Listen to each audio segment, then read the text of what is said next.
एवढी खतरनाक गर्दी आणि एवढी खतरनाक पब्लिक की काय सांगावं तुम्हाला. आणि त्याच्यात बी एवढा मोठा कांड झाला आपल्यासोबत की सांगायचं काम नाही. तर असं कसं म्हणतातूनच चला आधीपासून सांगतो.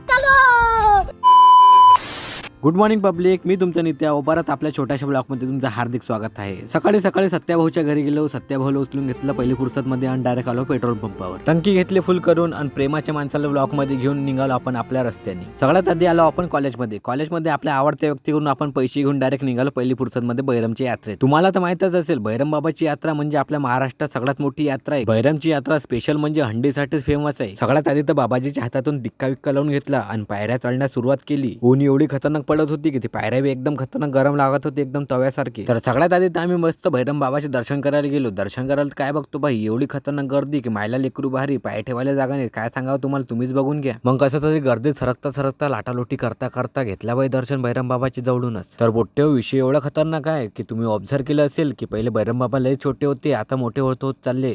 काही दिवसाने हे मंदिर पण लहान पडणार असं मला वाटते. तर ते सगळं जाऊ द्या, तुम्ही हे पोलीसवाल्या काकांना बघा, एकदम खतरनाक पैकी स्टाईल मध्ये नारळ फोडत आहेत. बाजूला येऊन बजरंगबली दर्शन करून घेतले आणि सोबतच गणपती महाराजचे पण दर्शन करून घेतले आपण. या मंदिर परिसरात गर्दीमध्ये पण शांतता वाटते. दर्शन वगैरे केल्यानंतर डायरेक्ट आलो आम्ही हंडीच्या शोधात, कारण की इथची हंडी एवढी फेमस आहे की सांगायचं काम नाही. तर बोट्टे एकाच ब्लॉग मध्ये एवढं सगळं काही दाखवणं म्हणजे शक्य नाही, कारण की ब्लॉग खूप लंबा होऊन जाईल. म्हणून आपण सेकंड पार्ट पण बनवला आहे, त्याच्यासाठी फॉलो करून टाका रे बोट्टे हो.